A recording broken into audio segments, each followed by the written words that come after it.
So come with me today and we're going to fit front discs and pads on a 2012 Vauxhall. It's an Antara. Anyway, let's get these front wheels off. Now we've got the front wheel off, clamp your flexible brake hose with a preferred tool, proper one. Connect the bleed bottle to your bleed nip. We'll get your 10mm and slacken it off. Get a pry bar. I'll show you now. It's in my pocket. In there, and just push your pots back and get all the old contaminated fluid out. Now you need to get yourself a 14mm on your ratchet and then do the bottom bolt. Now we've got the caliper removed, get yourself a nice little exhaust hanger and hang it up on the coil spring because you don't want to damage this flexi. Now the caliper is out of the way, get yourself an 18mm on your impact gun and back them caliper carrier bolts out. Now we need to remove the disc, and what you need is a nice little toffee hammer. Give the area around the disc a good whack-a-rooney, and once you've done that, get yourself a T30 and back your grub screw out.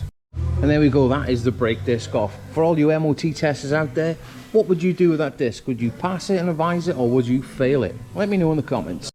Now we need to clean up your drive flange with a nice little wired wheel. Just give it a good cleaner-oonie. And there we go, that is our brand new coated discs on. Now let's get this carrier in the vise and give it a big cleaner-oonie. Now we've got the caliper carrier back on and the shims are like brand new as well. Let's hop on to auto data and we will get it set to 100 Newton meters. Oh, hang on. We'll give it a nice torque-a-rooney. Now it's time to get the brake pads in, and what I've done, put a little bit of grease, and what I use is Bosch Superfit. Brilliant stuff that is.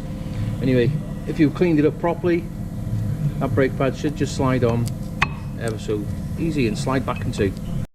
And that is the brake pads fitted. Before we put the caliper on, we will just make sure that the caliper sliders are nice and free and well lubricated. Now we've got the caliper back on, jump back onto auto data and get the torque settings for the caliper to carrier, which is 44 Newton meters, and get them torqued up. And there we go, that is one discs and pad replacement on a Vauxhall Antara. Now it is always advisable to bleed your brakes after you've done this procedure. All I've got to do now is put the wheels on, torque them back up, bleed the brakes, take it for a test drive, and repeat the process on the other side, and we'll get it sent.